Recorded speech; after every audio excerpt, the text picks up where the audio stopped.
Pessoal, tudo bem com vocês? Professor Márcio Araújo voltando aqui para a gente conversar um pouco mais sobre o romantismo.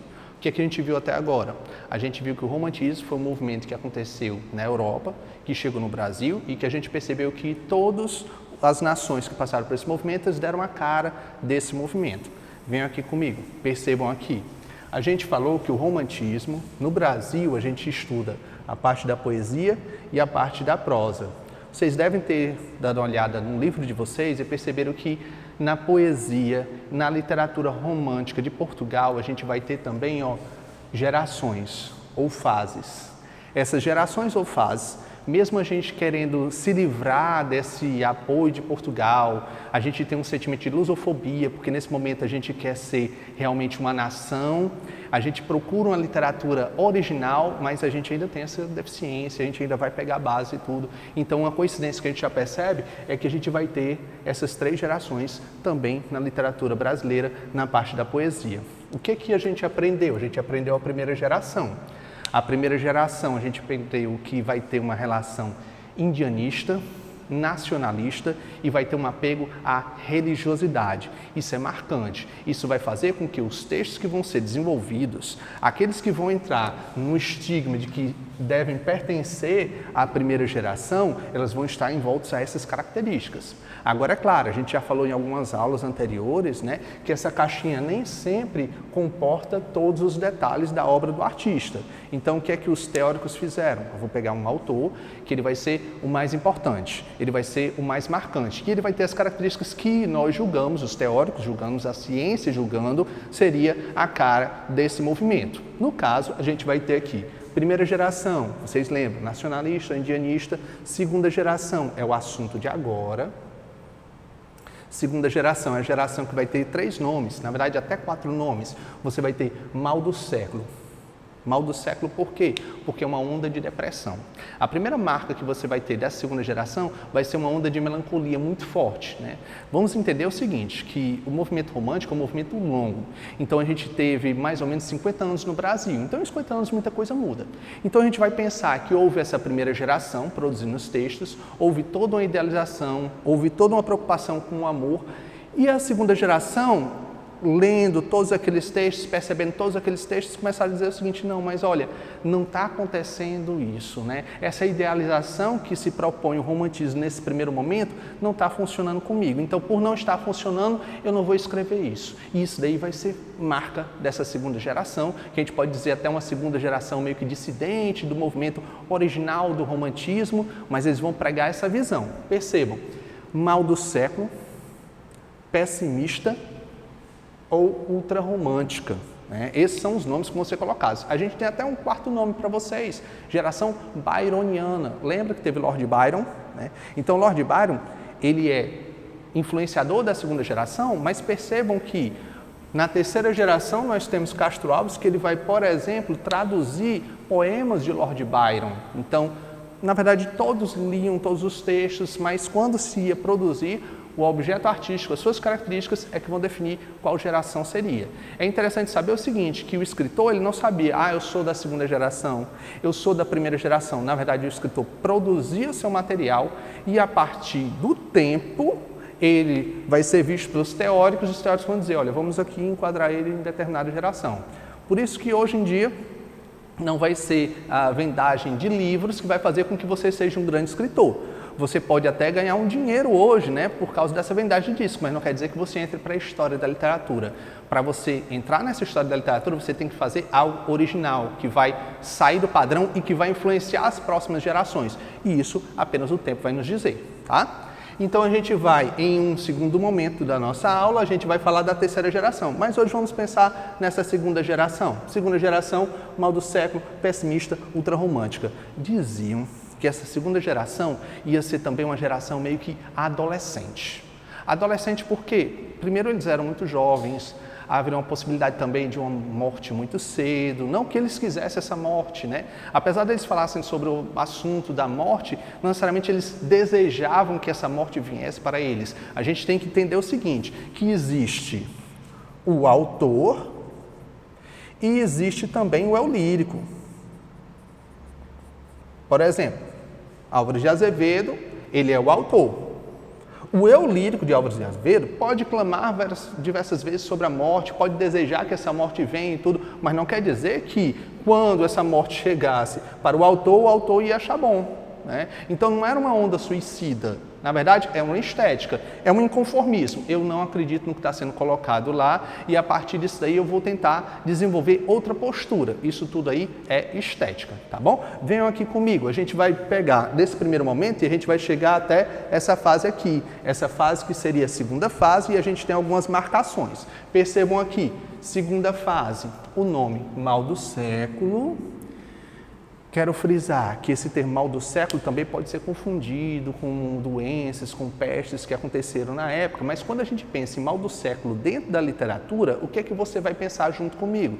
Você vai pensar na relação de que há uma onda de depressão, as pessoas estão pessimistas, melancólicas e isso vai ser colocado dentro dos seus textos, né? Lembrando que pode ser que esse autor seja feliz fora, né? Esses autores, inclusive, eles tinham uma vida muito desregrada, né? Eles eram muito da boemia, né? Iam para os bares, né? Faziam tudo o que podiam e que tinha uma onda de tuberculose também acontecendo, né? Então dizem as más línguas que quando você ficava até tuberculoso nessa época, você morria de tuberculose, os outros autores ficavam dizendo assim, opa, o cara se garantiu, o cara é poeta, foi tuberculoso, foi até as últimas consequências, né? Mas isso daí fica na fantasia. Eu acho que todos os autores que passaram por essa situação, eles não quiseram que chegasse até tal ponto, certo?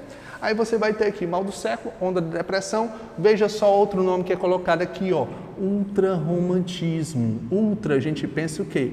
Exageradamente romântico. Então, quando você pensa exageradamente romântico, imagine aí você que gosta de uma determinada menina ou de um determinado rapaz, e aí você manda flores para ela segunda-feira.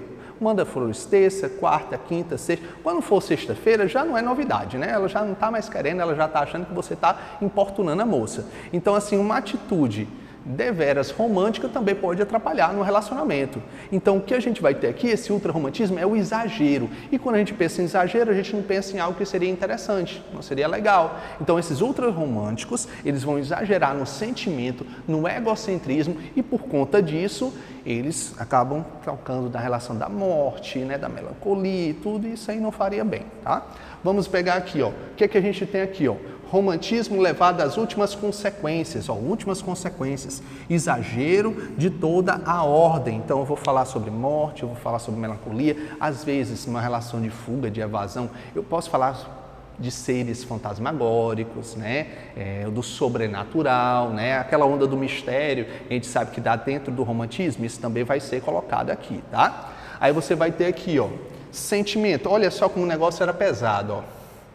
Sentimento de angústia, angústia, a gente percebeu lá no Barroco, né? Angústia, não saber definir as coisas direito, né? Se eu quero isso, se eu quero aquilo, eu estou no meio da divisão, né? Então, esse sentimento de angústia nunca é bom. Então, eles passavam isso, o eu lírico, no contar dos seus versos, ele passava isso. Já já a gente vai ver isso em textos, tá? Angústia, sofrimento, dor existencial, tudo isso daí está sendo colocado aqui. Então, eu estou vivendo, mas eu estou sofrendo por estar vivo, né? Então, essa dor, esse sofrimento, isso é elevado. É como se fosse uma cartaz. Eu vou pegar o texto e eu vou jogar nesse texto, eu vou mostrar dentro desse texto como eu estou sofrendo, como é uma relação angustiante de dor, de sofrimento, né? A gente vai buscar a partir daí o sentimento de fuga e evasão. Então, assim, se o contemporâneo, se a minha vida não está boa, então eu procuro aonde? No meu passado, eu procuro em uma situação sobrenatural, eu não vou querer enfrentar aquilo de cara, né? Então, caminho que foi colocado dessa segunda geração foi para essa linha, né? Então eu vou para outras linhas, eu vou desejar até a morte, essa vida que está sendo colocada aqui não me interessa mais, então eu quero ir para além dessa vida. E aí você vê a complicação desse eu lírico, né? Essa melancolia, né? É interessante que essa literatura, ela é muito apreciada normalmente por jovens, né? E os escritores eram mais jovens, então a gente pode associar isso aí com um sentimento de imortalidade que o jovem teria. Então, por mais que ele escrevesse sobre morte, talvez esse autor nunca pensasse que essa morte chegaria tão cedo para ele, né? E quando chega, a gente se choca, ele ganha de certa forma popularidade e aí vai ter o destaque dentro da sua literatura também, sabe? Vamos aqui, então a gente vai ter a segunda fase, a gente vai ter essas características, e aí o que a gente percebe aqui? A gente tem nesse momento aqui um chamado locus horrendus. Se você voltar comigo um tempo atrás para a história da literatura, você vai lembrar do arcadismo. E dentro do arcadismo você tinha o locus amenus. Locus amenus é um ambiente ameno, um ambiente tranquilo, calmo, né? Uma natureza que não tem nenhum problema. Quando a gente tem um locus horrendus, é quando eu já trago uma situação de ambiente angustiante. Vocês lembram como a gente falou na aula passada, quando a gente estava definindo o romantismo? A gente dizia que a natureza ela vai interagir com esse autor. Então, esse narrador, esse é o lírico. Se eu estou triste, se eu estou melancólico, o ambiente se torna triste e melancólico, né? Então, entrando nessa linha, quando a gente tem essa visão negativa das coisas, a gente vai ter, nesses autores, o apresentar de um ambiente negativo também, tá? Vamos aqui comigo, deixa eu mostrar aqui para vocês. A gente tem aqui, ó, um termozinho que foi colocado como lirismo da descrença, né? Então, o lirismo, o que é o lirismo? É o sentimento. A gente vai lembrar, por exemplo, do teoria da literatura lá no começo, né? A gente tinha textos líricos, épicos e dramáticos. Os líricos estavam voltados para o sentimento, estavam relacionados com a relação da lira, que tocavam aqueles instrumentos. Então, tem toda uma relação de melodia, de sentimentalismo. Mas aqui a gente vai ter uma oposição, né? Lirismo, que seria algo bom, alguns sentimentos bons, talvez, né? E aí a descrença, que é algo negativo. Então, juntando todos, a gente vai perceber o seguinte, ó, uma atração por paisagens sombrias. Então, imagine aqui comigo um filme de terror. Você acha que vai ter uma relação de um sol bonito, uma relação de uma paisagem, uma fotografia muito bela, muito clara? Não, normalmente o que é? O ambiente está sombrio, né? Se você vai perceber isso dentro de um filme, você pode pegar essa sua percepção e jogar também dentro da poesia. Então o ambiente vai nos dizer. Então se eu digo que o ambiente está escuro, então já posso esperar que alguma coisa vai acontecer, tá? Vamos aqui comigo, ó. A gente vai ter agora os autores, tá? Eu destaquei 2, certo? Mas esse cara aqui, ó, Álvares de Azevedo, é a cara da segunda geração. A probabilidade de você encontrar ele numa prova para marcar a segunda geração é grande, mas não quer dizer que não caia os outros. A gente vai falar sobre todos aí, o que é que aconteceu, mas prestar bem atenção nesse autor, tá? O que é que eu destaquei aqui? A gente vai ter aqui, primeiro, a publicação dele foi uma publicação póstuma. Diziam que os autores dessa geração, eles não estavam correndo atrás de popularidade, eles não queriam necessariamente ser reconhecidos, né? Então ele ia escrevendo de uma forma natural, ia publicando, mas não sabia até que ponto isso ia repercutir. Quando ele faleceu, a gente percebeu, né, os teóricos perceberam dentro daqueles textos, né, que ele realmente é significativo. Tem até uma música do Zé Cabaleiro que ele ironicamente diz que poeta bom é poeta morto, fazendo justamente a crítica a essa postura. O poeta, ele tem que morrer para realmente ser reverenciado pela sociedade, tá? Mas vamos ver aqui. Bom, sua obra foi publicada depois de morto, mas vamos ver aqui, o que é que ele vai ter? Um forte subjetivismo. A gente percebe que esse subjetivismo ele está muito marcado dentro do romantismo. Subjetivismo a gente vai pensar que é o quê? O eu, a forma com que eu vejo as coisas. Por exemplo, se na sala de aula que eu estou agora, se eu acho que ela está fria ou se está quente, eu posso ser levado para uma visão subjetiva. Eu simplesmente digo, está frio. Mas se eu fosse para uma forma mais objetiva, o que é que eu ia fazer? Eu ia pegar um termômetro, eu ia dar uma olhadinha nesse termômetro e ia dizer assim, olha só, estamos com tantos graus, então por isso realmente está fria. Seria uma visão objetiva. Como eu estou sendo subjetivo, como eu estou sendo romântico, então são as minhas impressões que falam.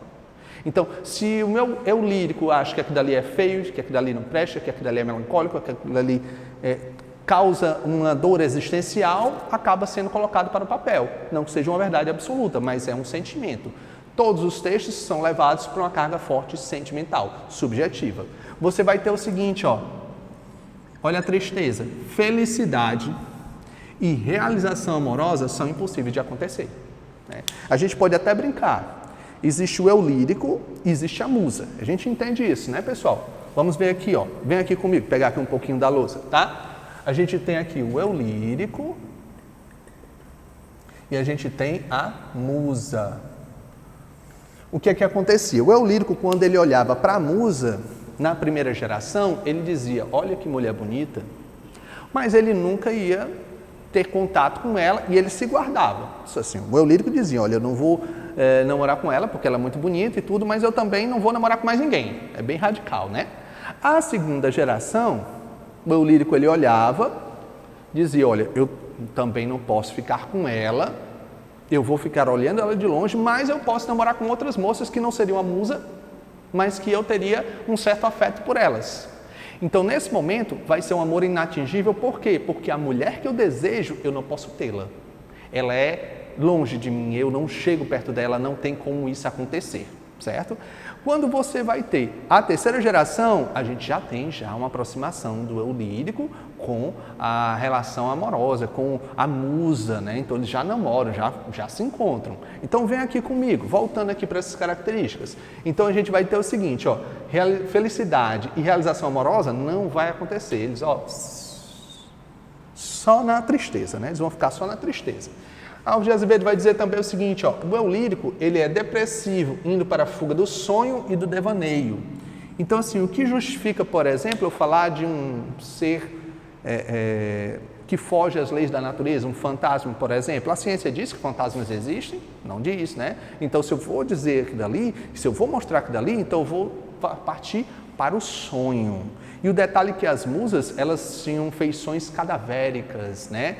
Se você lembrar da família Adams, por exemplo, você tem a Wandinha, você tem a esposa do Sr. Adams, você vai ver que ela é uma morta-viva. Mas que tipo de morta-viva, né? A gente não percebe às vezes nem que ela está morta, mas perceba, os cabelos bem compridos, bem longos, a pele bem branca, uma relação mais cadavérica. Então percebam, essa segunda geração, quando olha para a musa, ela também quer essa impressão cadavérica, ela vai descrever a musa como sendo essa quase morta, né? Quase um zumbi, mas não um zumbi do Walking Dead, né? Um zumbi mais bonitinho e tudo. Muitas vezes, esse eu lírico, ele olha para a sua musa e a sua musa está como? Está morta, está declinada numa mesa cheia de flores e ele vai chorar contra aquele amor, porque ele amava aquela mulher e olha só, a impossibilidade do amor.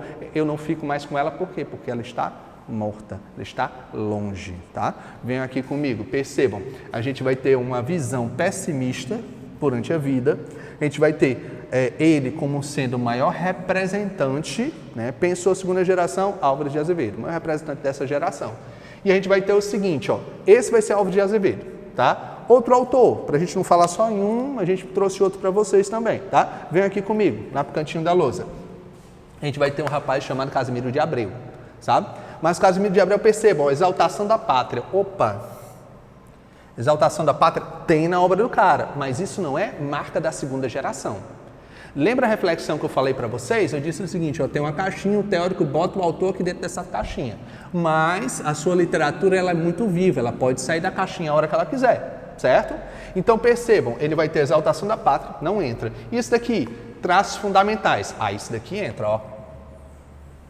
Pessimismo e saudosismo, né? Pessimismo, eu tenho uma visão melancólica, eu acho que nada vai funcionar e eu vou mostrar isso dentro dos versos, né? Esse meu eu lírico vai mostrar isso daí. E o saudosismo é como se fosse o seguinte, olha, o agora não está legal. Então, onde é que está legal? Está legal no meu passado, está legal em um sonho, em um devaneio. Então, isso daí é que ficaria talvez interessante, talvez legal, tá? Aí isso daqui sim, segunda geração. E a gente vai ter, ó, também, ó, melancolia produzida pela saudade da terra natal e a infância, né? Se você recordar em um tempo seu de infância, você vai ter momentos bons e momentos ruins, né? Você vai lembrar, por exemplo, o tempo em que eu ficava subindo no pé de goiaba e consumindo lá aquelas frutas no pé. Então, foi uma coisa muito boa. Você pode buscar, por exemplo, algumas informações ruins em relação à sua infância. Um dia que você caiu de bicicleta, você cortou o supercílio, né? Tudo isso aí. Mas quando esses autores vão resgatar o passado, uma questão de evasão, eles vão buscar as melhores partes, né? Então, o que a gente viu aqui na nossa aula de hoje, até agora, né, para a gente partir para o segundo momento, a gente entendeu as características de uma forma geral desses autores, né? Agora o que a gente vai ver? A gente vai ver os textos em loco, a gente vai ver como é que foram os textos produzidos, como é a marcação, né? Como é que o lirismo acontece aí, como é que esse eu lírico ele vai olhar e vai nos apresentar o mundo, né? É isso que a gente vai fazer agora. Pessoal, então para essa segunda parte da nossa aula, é interessante que a gente perceba agora os textos que foram produzidos. A gente vai tentar fazer uma relação das características literárias com a produção desses textos. O grande lance é, aqui está o texto literário, quais são as características que estão presentes dentro desse texto? Vamos dar uma olhadinha. A gente está aqui na segunda geração. O capítulo da gente, capítulo 11, né? Romantismo no Brasil, poesia da segunda e terceira geração. Nesse momento, estamos pensando só em segunda geração. O que a gente tem aqui? As características da segunda geração. Bora ver se a gente lembra essas que foram trabalhadas com vocês. O que eu vou ter aqui? Mal do século, ultrarromântico. Lembrando que isso daí é uma onda de depressão, o mal do século, né? O pessimismo. Então, eu vou escrever textos mais mórbidos, mais melancólicos, mais tristes. E o ultrarromantismo é o exagerado, né? E aí a gente vai lembrar que quando eu digo ultrarromântico, exageradamente romântico, não entra para uma conotação boa, né? Mas entra para uma relação de uma falha, de uma dor, de uma angústia existencial, tá bom? Vamos ver aqui, as publicações que aconteceram nessa época em relação à segunda geração, elas tiveram como datas publicação em 1850 e 1860, principalmente. É a segunda leva, é a segunda fornalha desses poetas, desses escritores que estão desenvolvendo aqui, sabe? Então a gente vai ter aqui o estado de espírito. Então, como é que está o estado de espírito desse eu lírico? Esse cara que escreve nessa segunda geração. Tem um termozinho que é colocado, spleen. Esse spleen, que é visto como tédio, melancolia, tristeza, veja só, tédio, morbidez, depressão. Então, tudo para baixo, tudo melancólico. A gente tem aqui o momento de inadaptação do poeta ao mundo burguês. Então, percebam, como era o mundo burguês que era levantado? Era ideal? Era perfeito? Era maravilhoso? Mas isso era o ideal. Esse poeta que agora escreve na segunda geração, quando ele teve o contato com esses textos, o que ele percebeu? Ele percebeu que aquilo ali não condiz com a realidade. Então, o que é que adianta os burgueses estarem preocupados com a sua relação com o lucro, se, na verdade, eu, como eu lírico, eu estou melancólico, eu estou achando que essa vida nada me satisfaz. Então, eu quero o quê? Uma projeção para a próxima vida. Então, os ideais burgueses de origem para o que eles vão escrever agora não se encontram, não se condizem, tá? Então, você vai ter aqui, sonhos desmoronados. Então, se eu tinha uma projeção, se eu tinha uma visão, um sonho positivo, né, a gente vai ter algo negativo sendo colocado. Por exemplo, eu nunca vou ficar com a musa. Isso é colocado. Eles vão ter uma infelicidade na vida amorosa também. Vejam aqui, contradições da vida ideal com a real. Então você veja que o romantismo ele se pauta com uma idealização. Só que o que as pessoas entendem e percebem do mundo é diferente. Então esses escritores tiveram a coragem de sair um pouco dessa zona de manada e pensar fora da caixinha e dizer o seguinte, olha, não, isso daí não é realmente o que está acontecendo, né? Então a gente tem essa postura, esse projeto literário deles. Você vai ter aqui, negação da vida seguindo o delírio da morte. Então, dentro do eu lírico, dentro da poesia, não do autor, a gente já fez essa diferenciação antes, né? A gente vai ter essa postura, não aceito essa vida, vou escrever sobre a morte, né? Mas não necessariamente esse eu lírico ou esse autor, ele deseja a morte. O eu lírico até pode desejar, mas o autor não, tá? Aí você vai aqui, o egocentrismo. O que é o egocentrismo? É ego de egoísmo. Então, eu só acredito nos meus valores, só as minhas dores interessam, né? Então, eu não quero saber se o coleguinha ele está sofrendo por amor. Eu estou querendo saber do meu sofrimento amoroso. Eu. Isso é o egocentrismo. Essa é a sensação que os eu líricos da segunda geração passam para os seus autores. E se você pensar do projeto burguês, o projeto cultural do romantismo, a gente tinha como marco o liberalismo, que é uma marca de individualidade que era propagada, né? Então, coincide, né? Tem essa visão também. É individualista, é liberalismo, então eu vou saber das minhas dores, apenas das minhas dores, tá? A gente tem aqui nostalgia do passado medieval. Isso é uma constante que vai acontecer, né? Nunca o agora está bom, né? Vamos voltar para trás, né? Vamos ver outros momentos, né, que seriam importantes. Bora continuar aqui a brincadeira. Autores e poesias, eu já tinha passado esse esquema antes para vocês, mas só que o que eu tinha mostrado aqui, Primeira geração, indianismo, a gente trabalhou os poetas do indianismo. Agora a gente está na segunda geração, vou dar ênfase agora. A gente tem o mal do século byroniana e os outros nomes que eu falei para vocês anteriormente. E a gente vai ter aqui autores que eu destaquei: Álvares de Azevedo, Casimiro de Abreu, Junqueira Freire e Fagundes Varela. Álvares de Azevedo, Casimiro de Abreu, Junqueira Freire, beleza, todos bem colocados. Tá? Mas alguns autores, eles podem ficar assim, não sei se vai para a terceira, não sei se vai para a segunda, ainda fica sambando mais ou menos. Mas Álvares de Azevedo, com certeza, na sua prova, vai estar lá visitando você, sendo segunda geração. O que a gente percebe aqui? Uma das obras dele, Lira dos 20 anos. Até a própria obra Lira dos 20 anos, se você for ler a obra de Álvares de Azevedo, fica difícil você fechar ele em ser somente segunda geração. O artista é muito mais do que isso.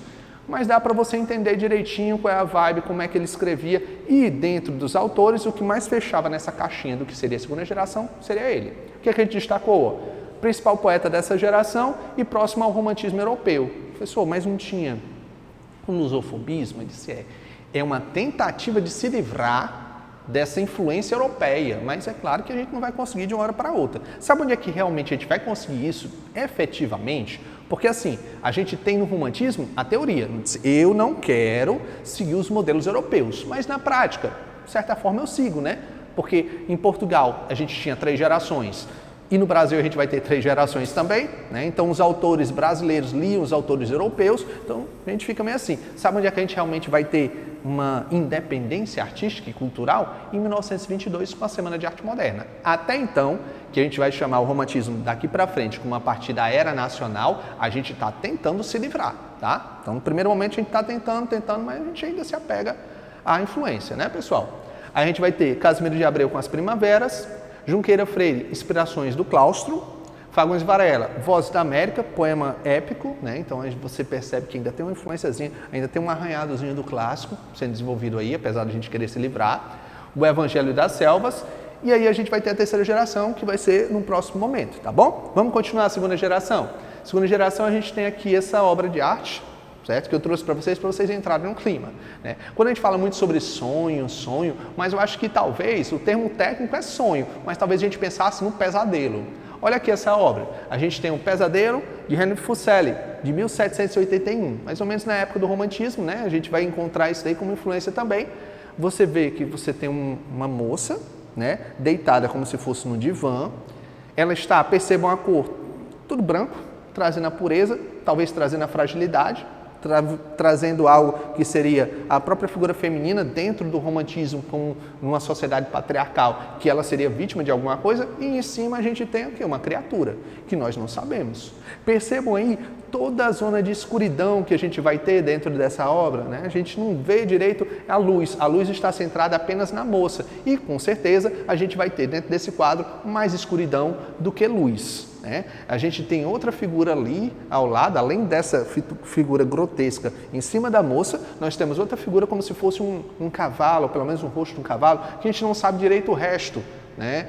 Tudo está envolto em uma escuridão. Percebam os olhos dessa figura, né? Meio sombrio.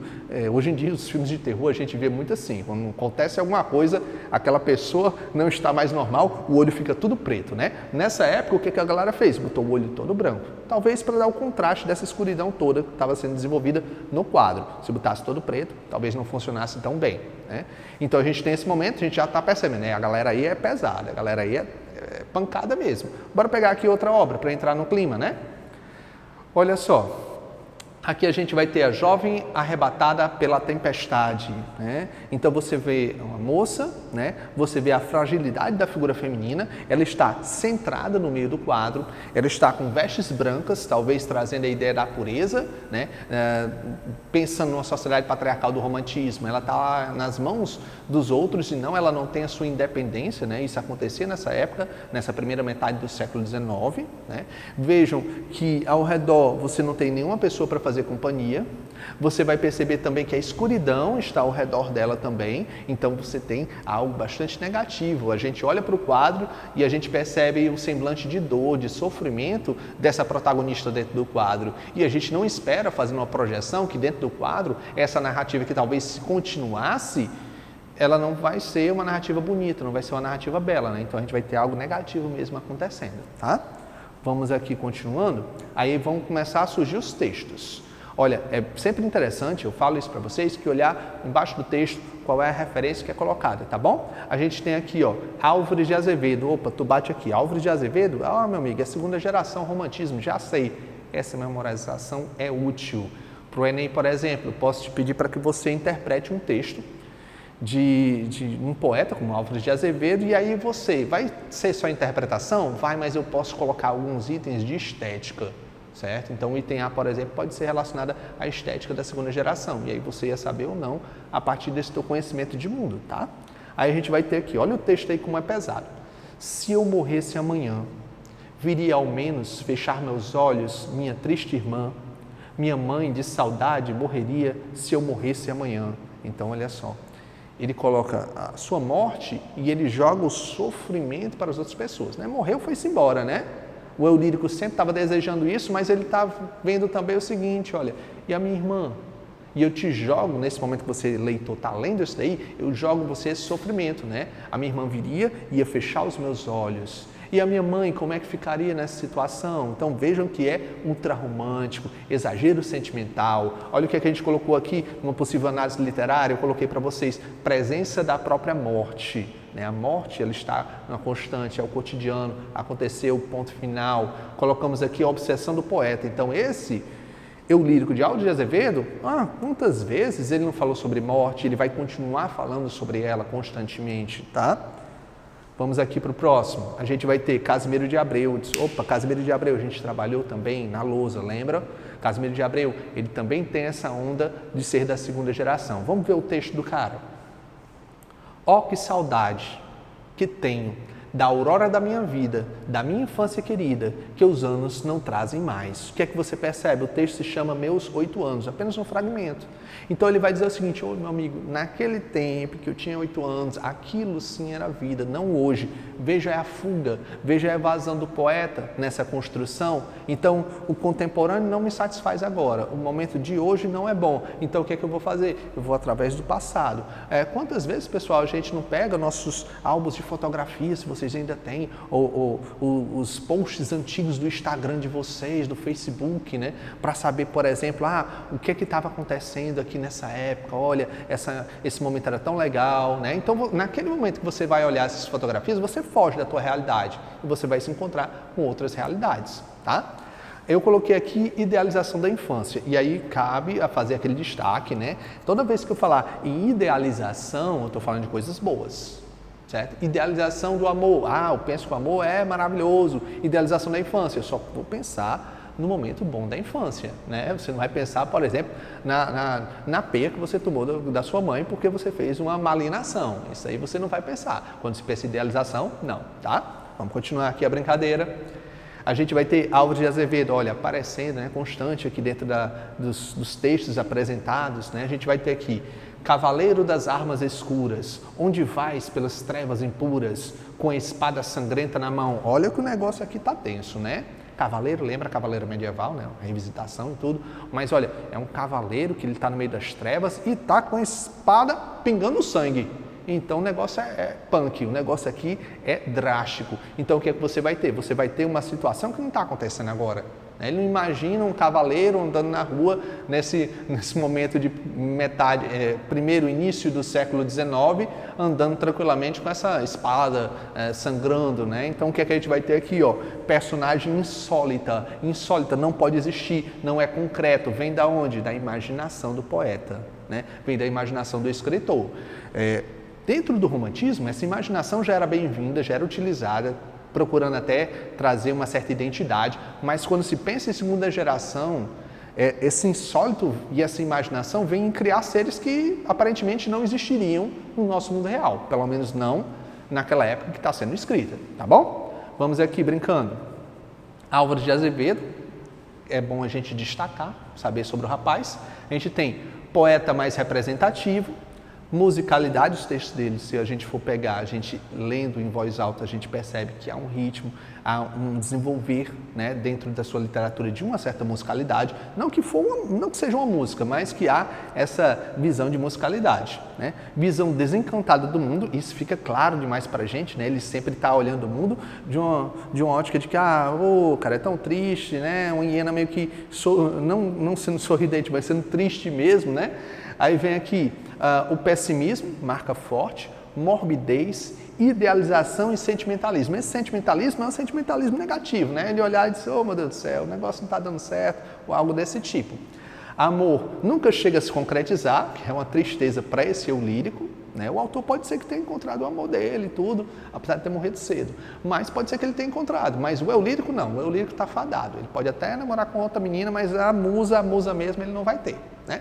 Aí vem a atmosfera poética com base na sugestão pouco explícita. Então, há uma marca muito interessante também. A poesia ela não é autoexplicável, não tem uma obra objetiva, é uma obra subjetiva. Então, a construção se faz um pouquinho mais para sugestão. Eu vou te dar a pista e você vai ler e reler e você vai entender o que eu estou querendo dizer. Eu vou utilizar metáforas, por exemplo, né? Isso daí é o que faz com que os textos literários em interpretação textual sejam um pouquinho mais difíceis do que os outros textos, tá? Aí você vai ter utilização de comparações e metáforas. Essas comparações, essas metáforas é que vão dar o que do mistério, o que da sugestão. Percebam, você vai ter uma preocupação também com a estrutura. Lembrando que poesia é o quê? Poesia é forma e poesia é também a relação da estrutura. É forma, estrutura, e também temática. Vejam aqui, outro texto. Lembrança de morrer. Olha só como é pancada, né? A gente vai ter uma estrofe, 2 estrofes, 3 estrofes a gente quebrou aqui. Mas o autor é quem? Álvares de Azevedo. O que é que Álvares de Azevedo nos diz aqui, ó? Quando em meu peito rebentasse a fibra, que o espírito enlaça a dor vivente, não derrame por mim nenhuma lágrima, impálpebra de mente. Então, assim, quando eu morrer, não precisa chorar. Quando arrebentar aqui a corda do coração, besteira. Segue. O jogo segue. Aí vem, e nem desfolhe na matéria impura a flor do vale que adormece ao vento. Não quero que uma nota de alegria se cale por meu triste passamento. Né? Eu deixo a vida como quem deixa o tédio, do deserto o poento caminheiro, como as horas de um longo pesadelo que se desfaz ao dobre de um sineiro. Então, olha só, ele diz o seguinte, ó, tudo isso aí que eu vivi, para mim, o eu lírico, presta atenção, é o eu lírico. Tudo isso aí que passou para mim é só dor, é só angústia, a vida não foi interessante para mim. E aí eu não quero que ninguém fique triste porque eu parti, né? E é engraçado porque assim, a gente percebe que é um ultrarromantismo, uma forçação de barra mesmo desse sentimentalismo. Então, como é que você não quer que a gente sinta nada se você está colocando aí e está criando essa situação emocional, né? Então a gente percebe que é ficção mesmo, né? Vamos aqui, continuando aqui a brincadeira. Se a gente for fazer uma análise literária do texto que a gente acabou de ler, a gente vai perceber o seguinte, ó, a gente tem em estrutura, né, estrofes de 4 versos, a gente vai ter uma preocupação também com a expansão do poema. Percebam que você vai ter momentos que vai ser decassílabo e momentos que vão ser hexassílabos, né? Decassílabo, 10 sílabas poéticas e hexassílabo, nós vamos ter 6 sílabas poéticas. Eu grifei aí para vocês, por exemplo, quando meu peito rebentasse a fibra, conta-se até a penúltima sílaba tônica, né? Por isso que fi está destacado aí e men está destacando. Lembrando que isso daí não é separação silábica, tem todo um porquê, tem toda uma sistematização para chegar até esses números, tá? Aí você vai ter aqui, ó, estrutura variável, primeira estrofe A, B, C, B, terceira estrofe já quebra, ó, é A, B, B. Então você vai ter o seguinte, eu não preciso seguir os modelos tradicionais dos clássicos, né? Lembra que a gente fala no romantismo com essa liberdade de forma de construção? Pois é, estamos continuando isso aí. Tema, obsessão pela morte, desencanto pela vida, morbidez e solidão. E aí a gente vai ter o masoquismo. O que é o masoquismo, pessoal? É o gostar de sofrer, né? Se eu estou dizendo constantemente, a vida não presta, vai melhorar a minha vida? Não, não vai melhorar nada não. Então o que é que eu estou sendo? Estou sendo masoquista. Então, Esse eu lírico, quando fica dizendo assim, quando eu morrer, não fique triste e tudo, eu estou sendo masoquista, eu estou criando dor, eu estou vivenciando essa dor antes desse momento fatídico e eu estou jogando essa dor para as outras pessoas. Então eu sou, de certa forma, masoquista, quando eu estou sentindo essa dor e querendo sofrer essa dor mesmo. Porque se eu não quisesse sofrer, eu não estava escrevendo sobre isso, né? Vamos convenhar. A gente vai ter aqui, ó. No primeiro momento, por exemplo, nesses 4 primeiros tópicos, você vai ter uma preocupação de estrutura. Nos 2 últimos, você vai ter uma preocupação com temática. Então, voltando àquela ideia, né? Poesia, a gente pensa em temática e pensa em estrutura. E isso pode ser cobrado numa avaliação para vocês, tá? Vamos aqui. Agora a gente vai brincar com atividades, tá? Atividades a gente tem o seguinte, ó. O texto é esse que foi apresentado. Em frente do meu leito, em negro quadro, a minha amante dorme. É uma estampa de bela adormecida. A rósea face parecem visos de um amor lascivo, de fogos vagabundos a acender-se. Pessoal, é claro que quando a gente for fazer a questão, a gente sempre está indo e voltando dentro dos textos, né? Então é importante fazer isso aí. Você não está fazendo errado se você fizer isso, tá? Aí a gente vai para a questão, né? A questão diz o seguinte, ó. Esses versos de Álvares de Azevedo, então você tem que voltar para os versos direitinho, tá? Em Lira de 20 anos, apoiam as seguintes afirmações sobre o conjunto de ideias íntimas, de onde foram extraídos. Ou seja, o que é que eu posso afirmar? O item A diz para a gente, ó, em versos brancos, em ritmo fluente, o discurso poético combina notações realistas e fantasias amorosas. Será que é isso? O item B, a lascívia combina com a sátira, elimina a possibilidade de lirismo amoroso, reservando para a segunda parte do livro. C, no espaço de 4, o poeta vinga-se das frustrações amorosas, satirizando a imagem de sua amada. D.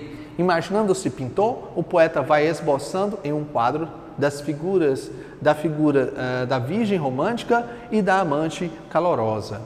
E diz, os decassílabos e o lirismo intimista são traços que fazem antever as tendências poéticas da geração seguinte. Então a gente vai lendo cada tópico, vai confrontando com o texto para poder chegar até a resposta. O que é que a gente pode dizer sobre esses itens?